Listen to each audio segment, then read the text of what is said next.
I want to thank them for taking time out of their busy schedules to be here. And I also want to do a few other things.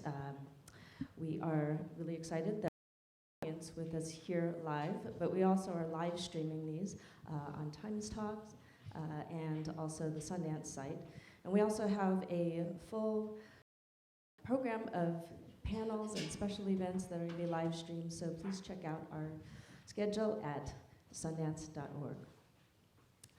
I also want to thank our venue staff who have built a really amazing set for us. For those of you who've been to Cinema Café before, you'll see it's a major upgrade, and we're really pleased to have this really cool stage. So thank you to Tina Graham, Dan Evans, Josie Kovash, and I also want to thank our producer panels, Xana Williams, and also Melissa Carroll, who helps with logistics.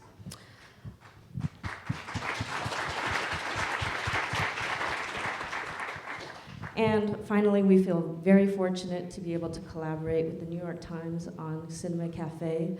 And here to tell you a little bit more about our program today, please welcome the Director of Programming of Times Talks, Carol Day. Thank you, Kim. Thanks, everybody, for being here. The New York Times is honored and delighted to work with Sundance again this year. We're live here in Park City, and we're live around the world on timestalks.com. And today, we are so grateful to Sundance for bringing us storytellers from around the world to share with us their creativity and their craft and their amazing stories. And we're also so delighted to have, as our guests, two amazing, creative, and passionate here with us today. To interview them is going to be a contributing writer to the New York Times who frequently writes for the arts section. He covers breakthrough performances. And last year, he interviewed Joseph Gordon-Levitt and Jeff Skoll for us in a separate Times Talks. We're so glad to have him and our guests. So please join me in welcoming Logan Hill, Leslye Headland, and Melissa Rauch.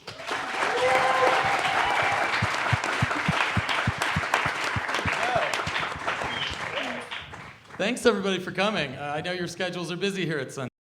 Things to choose between, including sleep, which is usually a thing none of us choose. So if we're all a little out of it, I think like everybody's a little jet lagged, running on like caffeine and nicotine. We'll just do our best up here for about 40 minutes, and then we'll ask you to help us out because we'll eventually run out of steam, probably.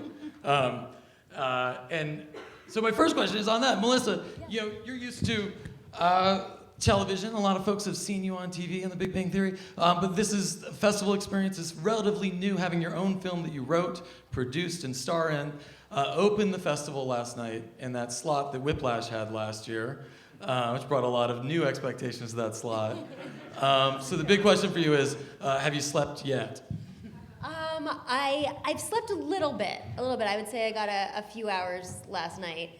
It was so overwhelming and exciting, and I was just saying to Leslye, like it felt like someone slipped me a bunch of Quaaludes. Not that I've taken a lot of Quaaludes in my life, but I imagine from what I've heard of the Quaalude situation that that's what I felt like. I also wasn't feeling like the lower half of my body, which could have been the Spanx, but I was very, very shaky the whole night. Leslie's a Sundance vet now. You're the veteran of the two. Your film Bachelorette opened here in 2012 and is just completely hilarious. Do you have advice, on how to handle how to Sundance based on your extensive experience? Oh gosh, just get up in the morning and just take a nice long jog. You know what I mean? Like just a like at least of just like right up the hill. On black ice. On black ice, just definitely wear like slippery sneakers and just cheat death. And only that will relieve the anxiety and just intense. I don't even know what the word is really for it except enthusiasm. You know what I mean? That is the thing is really. So it is so nerve-wracking, but it does come from a place of enthusiasm. People are very excited to see your film. They're very excited to support you as an artist or as a filmmaker. And there really, for me, my experience with Bachelorette is that there really aren't any benchmarks right now. Like, sometimes there you get that feeling of like, what kind of sale is going to happen? Like, what's going to happen with the film? How are they going to respond to it when I premiere? But like, it was my experience with my film that like it grew and became this incredible thing that I just never expected for it. And so this is just the beginning, of your story's life. So. And let's talk about what those stories are, right? Because most people have not seen the films yet. I haven't seen Leslie's film. It hasn't screened yet. They're holding it in a secret vault somewhere. Just waiting for the premiere. I had a blast at the Bronze last night. But I'd love for you to just both explain to our audience here and elsewhere what the films are about and where those ideas came from. Well, the Bronze is about a former gymnastics bronze medalist, Hope Ann Gregory, who at 17 won the bronze medal in a very triumphant moment on a torn Achilles. And it's now about 11 years later, and she's really done nothing with her life except live in that moment. She's she has this inability to reset and re-engage in life as it is now, and she's just stuck in that moment, kind of idolizing this former version of herself and kind of holding herself up to this false idol status. And she's in turn become a very miserable person, and the movie's about her journey herself out of that. And sleeping with other people is, the initial pitch that I pitched to the producers was, it's when Harry met Sally for assholes. I mean, it's not quite that, but that was the elevator pitch, was that two people essentially would create a platonic relationship and see how long they could keep that going. The only difference is that my characters are both sex and love addicts. Jason Sudeikis plays a womanizer, and Alison Brie plays a girl who can't stay faithful to her boyfriends. And so really the obstacles that they face in this film are not just like, oh, you said something mean to me, or like, it's like, that hot guy looks like he might like me too, but it's really about, loneliness and how tricky intimacy is, and how it just sort of springs up and it'll go away and it'll come back, and just exploring, life and love right now, and what that's like for myself personally, and I think other people will also hopefully relate with it. So. I mean, it sounds to me like both films are in their own ways about people who are trapped of self-destructive behavior, yes. and kind of edging towards figuring out a way to change. Why was that a concept that was so interesting to both of you? I think for me, I just from plays to the television work that I've worked on to these films that I've been lucky enough to make, I'm just really intrigued by people that create their own prisons. I'm just really, I just think that that's a story that I probably could never get tired of telling, because from the outside, the girls in Bachelorette, they look like, if you saw them on the street, you'd be like, oh, what a beautiful woman Kirsten Dunst is, or what a cool girl Lizzie Kaplan is. But on the inside, they're essentially dying. Their psychological and emotional lives are shit. And I just think that's an interesting thing to explore in a story, just the what's the word, the juxtaposition of that. I completely agree. I think that the notion of being your own worst enemy, and we all have things that we struggle with. Some people hide it much better than others, and in our movie Hope, she's not really hiding it so well, which created this anti-hero character, and just the whole idea in our movie about female gymnastics and how these girls at 17 are essentially trying to figure out they're now in retirement. And at the age that most of us are kind of figuring out what we want to do, they've already peaked, which creates an interesting moment of, wow, I'm completely stuck. And you talked last night after the film premiere about how the film was sort of born out of discussions between you and your husband, Winston, and sort of with something about your height, right? Yes. I'm very short, and my husband is very loving, but he's also very quick to point that out. So when we were discussing roles that I could play, and we were brainstorming ideas for a movie that I could star in, he was like, well, because of your height, you could definitely play a gymnast. And so then we just started discussing what that story was, and then it kind of melded into this idea that we also had about celebrity in a small town, When I started to have just like a little bit of success on TV, I would go back to my small town in New Jersey, and we'd go to the mall, and I'd get like free garlic knots or like a free Wetzel's pretzel. And I was so excited by it, and like talked about it the whole day. And I'd bring my husband with me to the mall, and like, we could get some free garlic knots. Let's take advantage of this. But then we didn't even have garlic knots in the green room. No.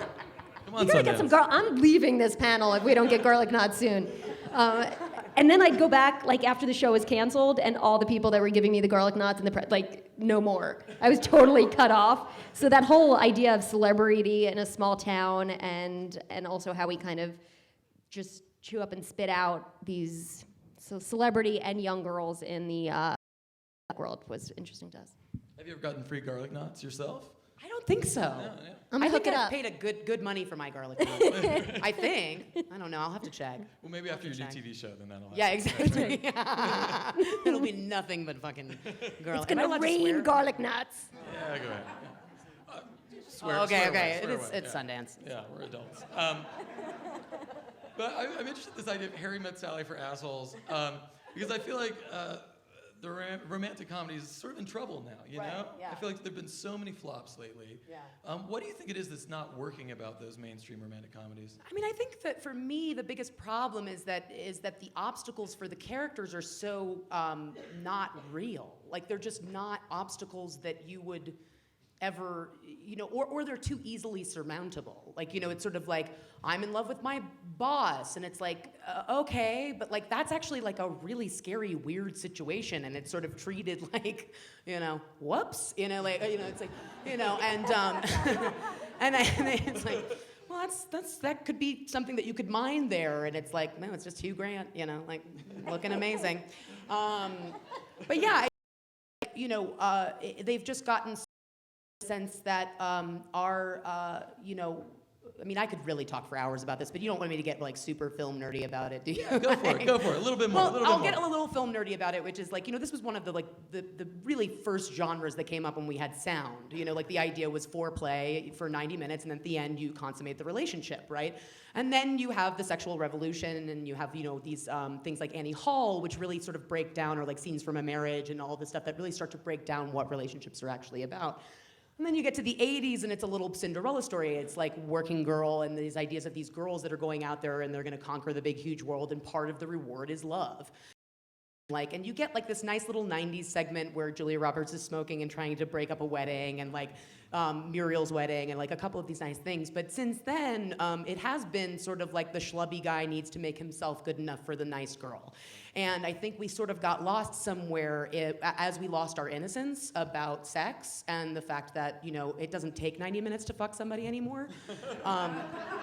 Honestly, I could probably get any of you into bed by noon. So, it's just, so if sex is no longer the reward, or love is no longer the reward at the end of the movie, how do you create a movie where sex is essentially the bad guy? You know what I mean? Like, how do you keep two people away from each other long enough so that by the time the credits roll, you feel like you've been told a very satisfying story about two people falling in love, and a positive story at that one too, happy endings are hard, guys. Like, they're really hard to write and make believable because they don't happen in real life. I'm on the next plane out of here. So, all right, I'm going to run with the sex question. So we're talking about sex. Melissa's film has...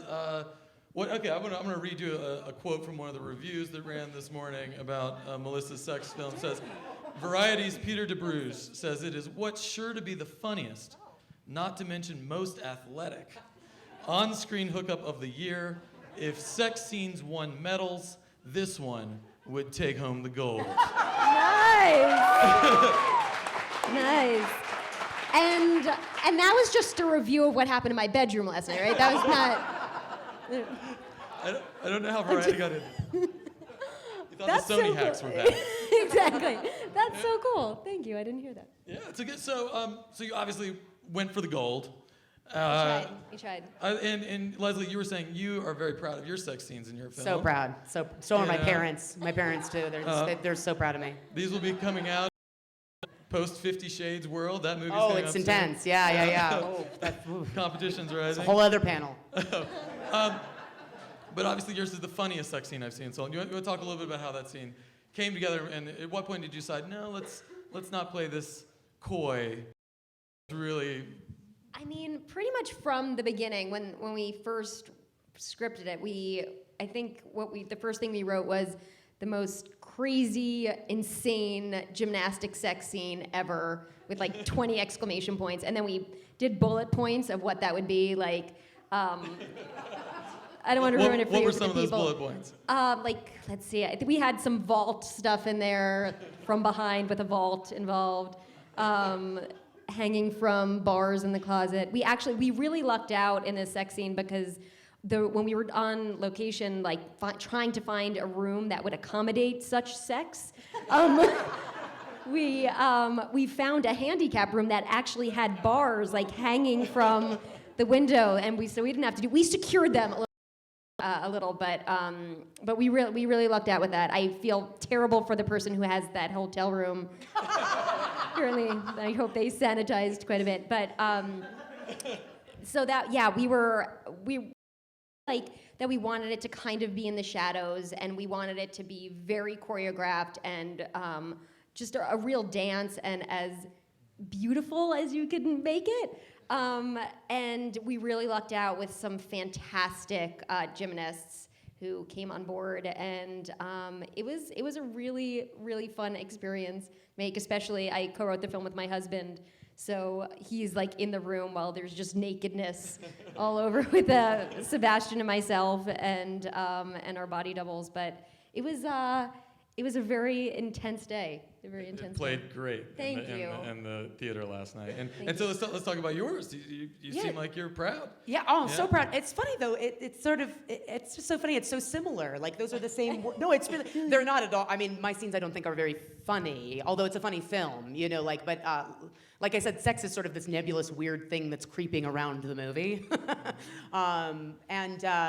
But I use the word choreograph all the time when I was describing them to the actors, and I storyboarded them, and I almost described them as dance numbers, like not in the sense that it sounds like this sort of joyful, awesome acrobatic thing that you're talking about, but like with the camera and with the actors and all of it to be very thick with ambiguity. Because for me, I think, in film, I should say specifically in rom-coms, sex again is this like very exciting thing that you get when you were a good girl, and your sexual dysfunction is going to be just solved by the right penis.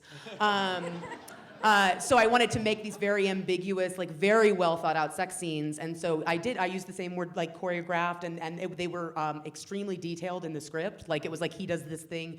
She does this thing, she climaxes, he, blah, blah, blah. And it's funny, too, because we did end up scaling back as well. I sort of found in the editing room that less is more with sex scenes. Like, you don't really need as much, in real life. But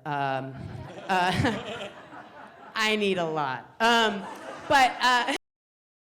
sorry, Logan, I really want to turn the tables for just a second, because you write Ask Him Anything for Cosmo. That's true. And I have multiple jobs. I'm a freelancer, and Yes. I write advice for, I think, Joanna Coles from Cosmos, maybe here in the audience as well. Yeah, and so I just have to ask you, because I have you here, a question. Yeah. So when I get a text from a guy who I have not spoken to in 8 months at 12:30 in the morning on a Wednesday, what the fuck does that mean? That is clearly... If it just says, hey? I mean... That's clearly a rhetorical question. I just like... So exactly it's a booty what call. It's a booty Of course. call. Okay. It's not I miss you and I love you and I'm not- sad that I got married to someone else. It's not like you can't figure out how to work the TV or something. Come set up my wireless. Right. I'm having trouble with the VCR. You're always so good at it. Okay, gotcha. Yeah, Gotcha. I yeah, just want to make sure. It No, was I think a little. you're fine. Okay, I'm okay. I think you have All all right. your instincts. Oh my god. Both about likability, right? Because I've interviewed a lot of actresses who try to get projects up off the ground for themselves, and as soon as they talk about playing someone who maybe drinks too much or does too many drugs or enjoys sex, sometimes they have more trouble than, say, Johnny Knoxville would or Seth Rogen would, right? In terms of your decision to put together such an unlikable role for yourself, how was that process? Was it hard? It was a long journey. I mean, when we originally wrote this group, we started getting interest in the script, and then it became a conversation of, well, can we get another actress to play that role, someone with a bigger name? And I was very grateful that our producers, the Duplass brothers, Stephanie Langoff, were really wonderful in letting me play the role that we essentially wrote for me, and which was hard to hang on to, because there was a moment of, should we just sell this movie? But it was our baby, and we didn't want to let that go. But we've always been so drawn to characters that are unapologetically unlikable. And I think that whether they're male or female, but I think years ago, if you look at roles that Bette Davis played, and like in All About Eve and Jezebel, like she was just unapologetically brash and said things that maybe weren't the most likable things to say, and it worked, and it was great. And there seems to have been a movement away from that, and I find there are some really fucking unlikable. Sorry. Are we not supposed to start? It's too late. Okay. Where there's no going back. Sorry. All right. Well, fuck that then, because I'm gonna. No. There's some unlikable people out there. I encountered them, and so I think they should be portrayed. And I also think that there's something to be said about, if you know someone's story, then and see where they're coming from and what they've been through, you can kind of forgive them unlikability and see what the journey that has brought them to that moment of maybe not being the most pleasant person to be around. What's your? I feel like it comes up a lot. Yeah. Oh, absolutely. I think Melissa answered it really well. I'm trying to think if I can add anything from my experience with Bachelorette and with pitching this movie and getting this movie made. Like, I just don't understand. Like, I've just gotten this question so often, and I hope I don't sound, I just really don't understand, because I'm like, if I don't give my character flaws and obstacles, they go. So I can't start a woman out with everything doing fine, looking great, because then what does she learn? What does she get? What does she, and male characters too, but I think specifically people are very nervous about women who don't sort of live up to some particular standard in their head. And when I say they, I mean it could be anybody, audience reviewers, financiers, I've been lucky enough to work with people like Jessica Elbaum and Gloria Sanchez, who really relishes in these kinds of characters, and really love them as much as I do. And so, that's sort of the best you can hope for, I think. And then, I think Melissa said it really beautifully. Like, it's like, I think people relate to that more, or I do anyway, than somebody who has it all together. I'm like, who is that person? Like, I don't know who that person is. And I certainly don't think that if Walter White wasn't dying of cancer, and if he didn't, start cooking meth, I'm not sure we would have one of the greatest television shows ever made. Like, it just doesn't, it's just like you have to have a problem in order to write a story. Like, that's like how it works. So I guess I'm just so confused by it all. Well, the people in this movie have problems. It's like, well, yeah, because there's a story in it, and you paid $12 for it, so. However much it was on VOD, I don't know. I'm not sure what they're charging now. Well, that's a question too, right? I feel like we're here. There's all these panels this week at Sundance about film and television and online. There's VR goggle presentations left and right these days. How do you want your film to be seen? Like, you don't know yet because neither of you have secured that plan yet. But how do you expect it to be seen in such an environment where Netflix and Amazon and all these other?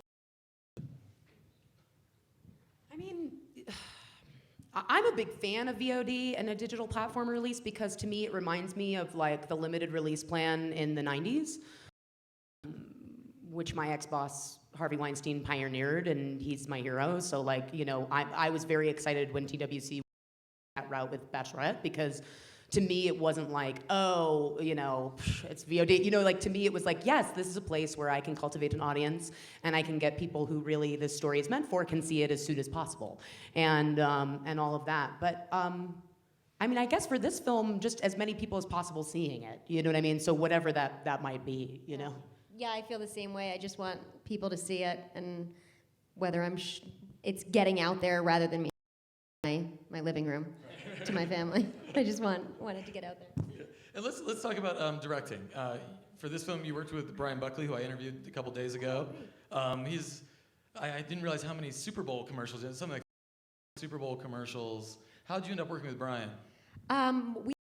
Once we connected with the Duplass brothers and Stephanie Langhoff, we sent the script out and we met with a bunch of, and Stephanie had met with Brian on a project that she was assisting on 10 years ago and remembered being really impressed by him. And we watched his stuff. We watched all his Super Bowl commercials, which are fantastic. But then we saw his short, Assad, which was nominated for an Oscar, and it's about Somali pirates. And it's not something that you would think would make you laugh. And you're laughing through it, and yet it's so heartfelt. And he went to this fishing village and got these people who didn't speak much English at all to do this amazing film. I was like, well, if he could do it with them, he could do it with me. So I was like, well, that inspires confidence. And then we met with him, and he had such a clear vision for how he would make this movie with this fantastic lookbook. And it was important to me because the tone of this movie was something that even though there's a lot of broad moments, we wanted it to be very grounded, and we wanted it shot like a drama. And he came in there and was very, very specific about that. And he's just a visual genius. And we had such a blast working together. It was like a little family, and he was so collaborative. And also when you're writing something and giving it to a director, it's also very, very hard. It almost like, I liken it to like putting a baby up for adoption, and this was very much like an open adoption, and he let me collaborate with him on how we were going to raise this. Not that I'm comparing this to the weight of, of raising a child in this world, but he was wonderful in that aspect of just, it was like best idea wins across the board, and he's a brilliant dude. I love him. And Leslye, what was different the second time directing? You learn anything? God, no. God, no. I guess I was surprised at how it was still hard. You know, like I thought, oh, second one, learned so much on the first, and oh my God, this is so hard. So that was definitely it. I mean, I think the biggest change between my first film and this one was the level of vulnerability I had with my actors. Jason and Allie, Adam Scott, Amanda Peet, Jason Mantzoukas, Andrea Savage, Natasha DeLeon, like these are all people that, I had known really, with the exception of a few. And so I really got in there with them, as opposed to Bachelorette, where I felt like I really had to sort of prove myself and keep it together and be the director. And in this film, I was like straight up crying, pretty much. And I would just come up and be like, "This is great, guys. Thank you so much. Thank you. We're just turn around and I love you guys so much." And that's something I never would have done on Bachelorette, because I was so concerned about being taken seriously and everybody liking me and thinking I'm a dude deep down or something. And I've got the voice for it, so but I did, to the point where I yelled cut on a scene. And I had to speak to somebody at the monitor, so I didn't immediately go up to the actors, which was what I usually do. And Amanda goes, "Where's Leslye? Why isn't she crying?"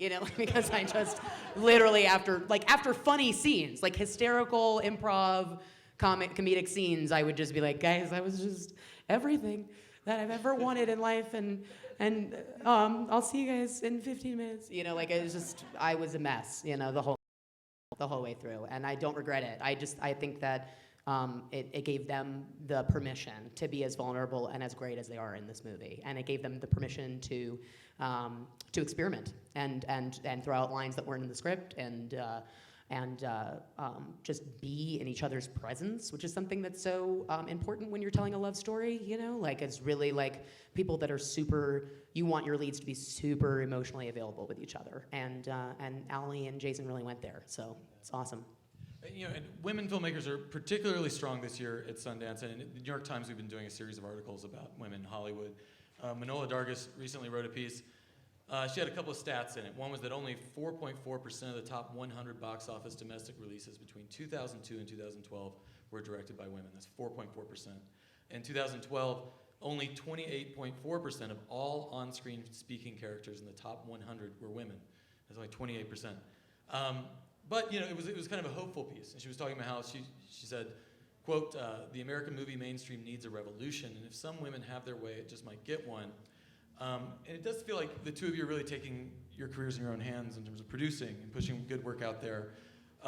And we've got a lot of aspiring filmmakers. I think the question of why there aren't more films with women is like a question for people who are paying for the movies, Right. So the question I'd like to ask you as filmmakers is, for aspiring women, here at Sundance or watching on this webcast, do you have any advice of just like things you've learned that you maybe didn't expect, not the obvious stuff you maybe didn't expect before you got into the process of trying to make your own movies?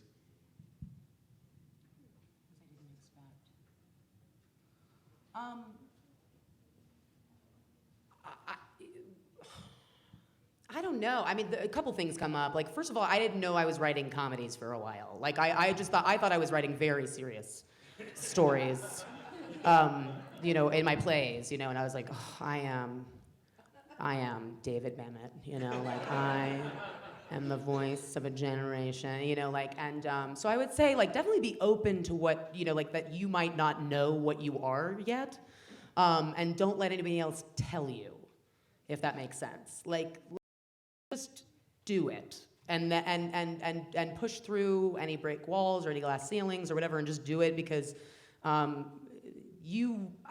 even now, like 2 films under my belt and in my mid-30s, like I'm still like a baby. Like I still don't really know what I'm saying or doing, but I'm saying it extremely loudly and spending a lot of money on it. So yeah, I think just don't let somebody dictate your experience or who you are, because you don't even know what that is. So they definitely don't, That's really good advice. I think, something that I've always had writing kind of as a partner to acting, just in the sense of when I was out of work, it was something that made me feel like there was a sort of sense of control in my life, that I could do that. And early on, my husband and I wrote a one-woman show for myself when I was trying to get just an agent in New York. And the things that I think stuck out to us was just keep doing it, and just talk, as much advice you could get from people like Leslye, like that's fantastic advice. And just another thing that comes to mind is follow your instincts, because a lot of times, like, we'll sometimes like change something in a draft that someone told us to change, and then we're like, that's not working, and then we'll realize it's just because it wasn't our vision. And we were very lucky in this process that involved was very much, like I said before, like best idea wins, and they were just, it was very much, we were all in the time. But I feel like in the past, projects of ours that haven't taken off was because we down and watered it down because we were taking other people's advice that probably it wasn't the right thing for the project, and then it didn't go anywhere. And it's like, well, what would have happened if we had just followed our gut on that? And I think it's better to have failed with your own instincts than going on someone else's. And let's open this up to some questions. I'm sure you have some. We've got mics. They're gonna go around. Maybe I'll call out 2 people at a time. If you raise your hand, we'll get a mic to you, and we'll take a question or 2, and then we'll take another question or 2. Mic right here, and then the next one, somebody raise your hand. Or I'll just keep asking questions. Next one over here.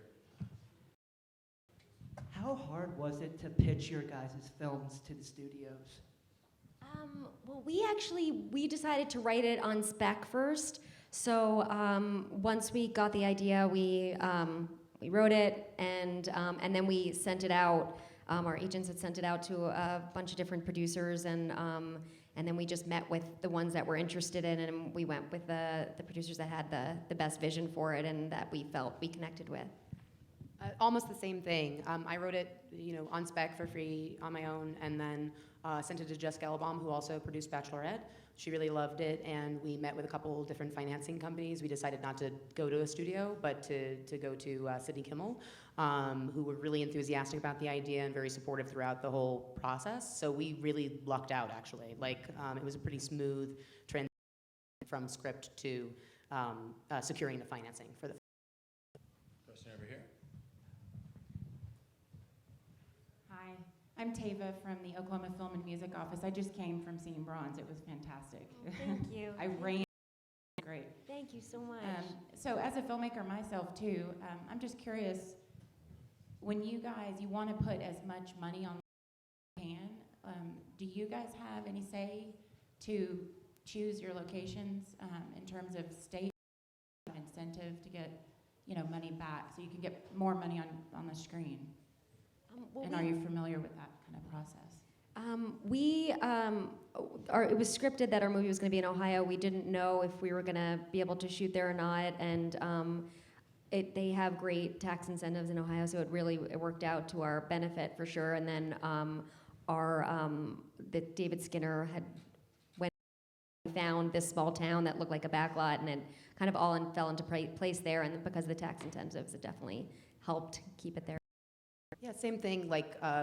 I originally wrote it for San Francisco, and then that's no, basically, absolutely not. There's a lottery, and so I had no idea. I was just the city of sexual thrillers, and it was doing that. So we shot it in New York. We got a nice incentive on that, and then just in other areas, it is just a sort of Sophie's Choice thing. It's you can have this thing or this thing. You can have this thing or this thing, and you do have to sort of just in the moment while you've had no sleep, and you have to trust your line producer. You have to trust your producers. You just have to trust that they're giving you good information, and your department heads that they're giving you good information. And I would definitely push back if it was something very important. There was a particular location for my film that I just thought was extremely important, and they were pitching me different ideas, and and I said, I was a problem, and I don't want to be throwing up, a bunch of obstacles here, but if it doesn't take place here, I don't know what the scene is. I ultimately don't know what it's about. So it just, and I think sometimes it is when you come at those impasses. If you can really articulate why you need it, I don't know, 9 times out of 10, it sort of works itself out. And people, again, if you surround yourself with great crew, as I was lucky enough to have on Sleeping with Other People, they'll be honest with you, and they'll really try to get it done. It's it's really awesome to see people really fight for your story. So yeah, hopefully that's helpful. Let's do 2 more questions.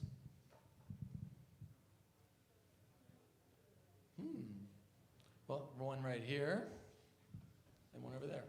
Yes, hi. We'll get you a mic for the second one. Yes, hi. Could you, since your story was based on a true character, can you tell us a little bit about the person in real life, if that's compared? Me? Well, my name is Leslye Headland, No, I'm sorry. and I. No, I'm sorry. I'm talking about. I just have a problem. Oh. Actually, Was your story based on a it was actually a fictional character, but if she exists out there, I'm sure she's having some great sex. You can probably hear it from here. Next question. Okay. Sorry. To most people, you're best known for The Big Bang Theory right now. Do you feel there's a different quality of fame between the popular TV show, but that you don't really have a lot of control, or moving into more I wrote this for myself, the Sundance Film Festival thing? Do you sense there's a difference, or do you feel it's just more of an expansion? I would say it's a little more of an expansion. I love The Big Bang, and the writers on that show are just brilliant, and I feel so lucky to do that material every week. This was it was another medium for sure, and a very different character. But it's, I feel like it's just all the same goodness, and I'm grateful to be doing it. Thank you. I want to ask a question. I was just thinking, we mentioned the 80s earlier, and you're both, Reagan babies, born in the 80s, and your film is got a real 80s sort of aesthetic with a sort of merrily written red, white, and blue jumpsuit vibe. Leslye brought back an 80s song in her last movie, I Would Walk 5,000 Miles. That's not the name of the song, it's something else, right? No, that's what I Would Walk 5,000 Miles. How much is the 80s like percolating in your brains and coming out in your work? It's all I can do not to walk around with a feathered bang at all times. Like I feel the most comfortable in like a tapered acid wash jean and a high top. It's really like it's when I peaked big time. So it's like I feel like anytime my hair is being done, like it's always people being like, just bring it down, bring the bangs down. We don't need to go there. So very much. It's my, plus I'm from Jersey, so it's like the combination of like Jersey and 80s. It's just bad, guys. It's bad. I have a lot of people trying to tame it. I think the song's called I'm Gonna Be. I think that's what it's called. I'm sad that I didn't know that immediately, but you know, I'm not perfect, Logan. So, raised extremely religiously and sort of shunned. Like I didn't have any pop culture in my home. It was all like Woody Allen, David Lean, Marx Brothers movies, and you know Frank Capra. It was like all this like very, very intense like sort of film training that I got from my dad. And so when I got out into the world and finally discovered these movies, it's like now I like really fetishize them because I feel like I experienced all of them as like, you know, a sexually budding adult. You know, like I was like, oh my God, have you guys seen this? Which ones? You know, Now we like, gotta know which like ones. Edward Scissorhands? Like everyone's like, yeah. You know, like I remember I was dating this guy and there was a movie on, you know, because we just finished fucking each other. And I was like, what's this? And he was like, haven't seen The Goonies? And I was like, I'm 26. And I was like, no. And he was like, do you also worship Satan? So I got to experience all of those things like from a very different mindset, and so I do fetishize them in my work. I'm like, you know, I love putting them in there. I think there are some, at least visually, in the movie. There's a pretty nice David Bowie needle drop in it too. So yeah, you know, it's all good. Do you have any favorite 80s films that have influenced you? I mean, you're very lucky that you didn't see Edward Scissorhands as a child because I feel like it effed me up big time. I was looking for a man with scissors for hands my whole life. I was like, where is he? I shall find you, you scissor hand man. I'm trying to think 80s movies that were influential for me. Did you look at any of those sports movies? I feel like there are moments of the film that have that feel of the split screen sports movies from the 80s. You know, where you'd see like the ice skating romances and that kind of thing. Oh, wait, the cutting edge? Cutting edge. Toe pick, man. Toe pick. Right? Toe pick. Right? Tony Gilroy, way before Michael Clayton. He was writing the fucking cutting edge, guys, and did a great job. How about more questions from the audience? Anybody got right here in the front, and then right behind these two right here. Can you talk about what the conversation or the thought process was just in coming up with the titles for your movies? Oh, I can answer this one really quick. I thought of this title 18 years old, and I was like, what a great title. I'm not kidding. I wrote it down in my journal, and I was like, someday it will be the title of something. It was so odd. And when I started to write the script, it actually didn't have a title. I just started writing it, and then I thought, oh my God, Sleeping with Other People, that's exactly what it should be called. So I feel like I actually had the title for like a decade before I made it was just like sitting back there waiting to be used. Is there a big list? Do you have a bunch of others that you're not going to tell us about now? No, that was it. That was the only one. That was the only one. That was it. If I come up with some, though, I'll text them to you at like 12:30 in the morning on Wednesday.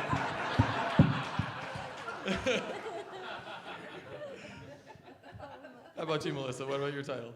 Ours, it was one of the first things we decided on when once we decided she was going to be a gymnast, we knew we didn't want the moment to be gold. We wanted to be something a little less.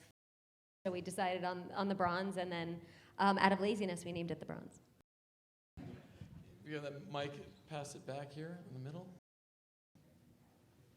Anybody else? What over this side? I already got you. Hello. Oh, there. All right. So when you said that thing about trying to be a dude or have them see you Oh, yeah. as a dude, that really struck a chord with me.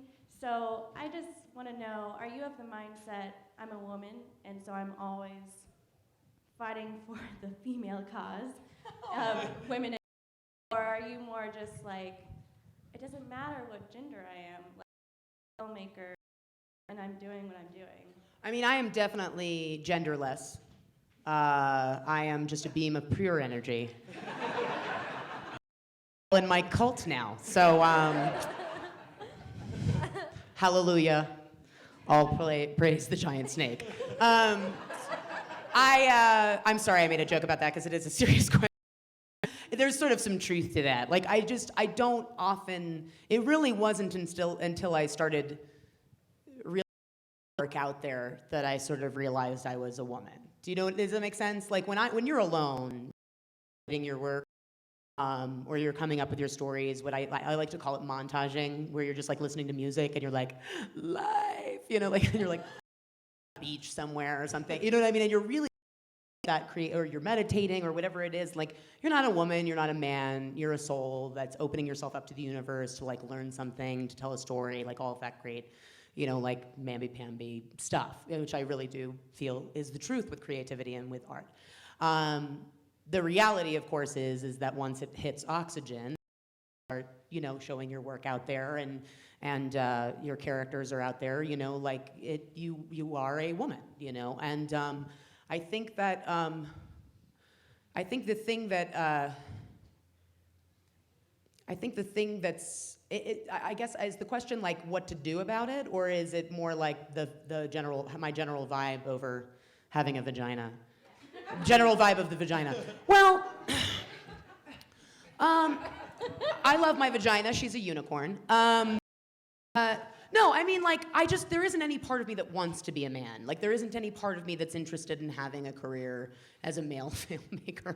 Do you know what I mean? Like, the way that I work is so female. Like, I'm literally birthing something. I liked your adoption analogy because I always say that. I always say I'm pregnant with the story. I'm giving birth to it. I'm like, it's covered. Like, we're gonna go to Eccles tomorrow, and it's gonna be covered in placenta, and and it's gonna feel really awkward. And some people are gonna drink the. People are gonna go, thank you. It's like, So it's like, I really do. It's just impossible not to connect with that. I don't see it as a liability. I love to make jokes about it. That's my big thing with sexism is just like, or misogyny is like treat it like the outdated joke it is. Like, my big joke is like, that's that you said about Manola, like one of them is that most female filmmakers don't make more than 3 movies. After 3, they sort of drop off and so on set I'll go, guys, come on, we got I'm only allowed to have 3. I'm only allowed to have 3, guys, come on. Like, it's like you just have to laugh about it, or I have to laugh about it, otherwise it's too depressing. So, Also, can I just say that we are badasses. We are badasses as women because we know what it's like to sit in our own blood like once a month. Do you know what I mean? Like, I hate this like women can't be badass or like hardcore. We bleed every month, like, and sit in it, and literally sit during a Times talk and go, am I bleeding under this white chair? In front of all of these people. Am I doing that? Men can't do that. Can you imagine if you guys had to bleed? You would lose your minds. You'd all jump off a cliff if that happened to you once a month. You just go, oh my God! And we're just like, yep, once again, here we are. Thank God I'm not pregnant.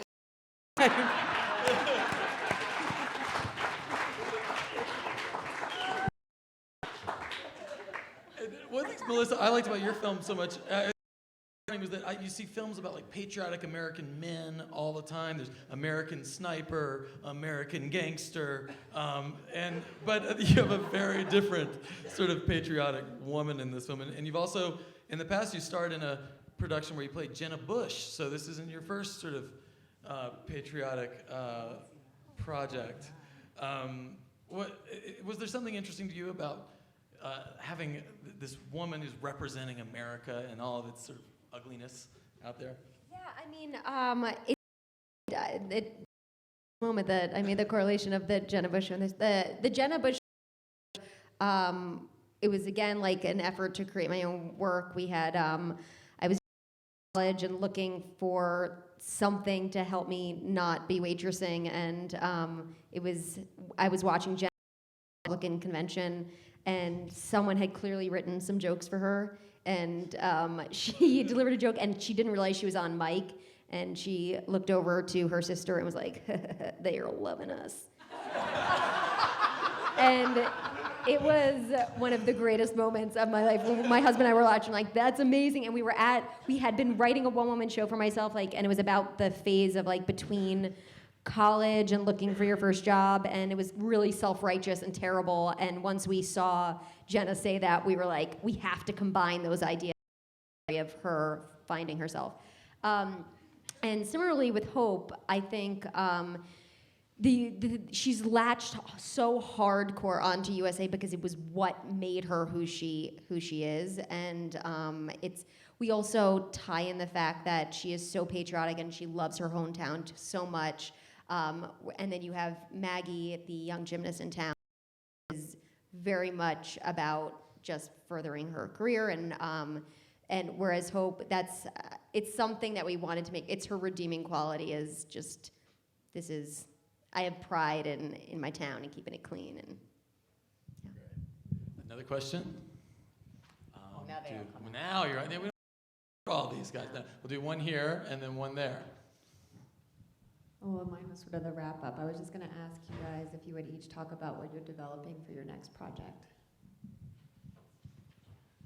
I'm developing a pilot for NBC with Joanna Coles, the editor-in-chief of Cosmopolitan, about a sex editor who leaves sort of like a journalistic Washington Post type job to become the sex editor at Cosmopolitan.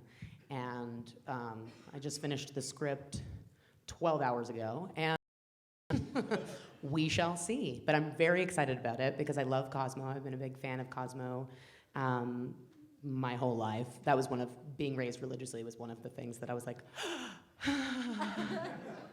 what's a blowjob? And Joanna Coles is the mentor the female mentor I wanted. So it's been a really great experience so far, and fingers crossed. So, yeah. We are a pilot for CBS that we're waiting to hear on, so we'll see on that. And then also we just finished another feature called The Troop, and it's basically Troop Beverly Hills revisited, a group of girls who were like, fuck yeah. Thanks, man. Thanks. So in. Thanks. Basically, like, they were the best troop ever when they were kids, and now all their lives have gone to shit, and they reunite years later to form their troop to help each other fix their lives. Okay, last question here. That was amazing. You'll watch that movie now. I was just wondering if, in doing your research for the movie about bronze, if you contacted any of the other former Olympians and to see how they're doing, like what are they up to now kind of thing. Well, we actually were lucky enough to have a few of them make cameos in the movie. Dominique Mucciano was amazing and lent us her to have Olga Corbett in it, and and Dominique Dawes also. And it was so amazing to hear their stories. I'm such big fans of all theirs, and it was really interesting to get some behind the scenes looks at what they had gone through, and it was, yeah. So when you see the movie, I hope you enjoy their performances. They're all great. Well, thank you both for talking Thank with you. us today. Really appreciate it. Really fun. Thank you. Go sleeping with other people in the Bronx. Thanks for your time.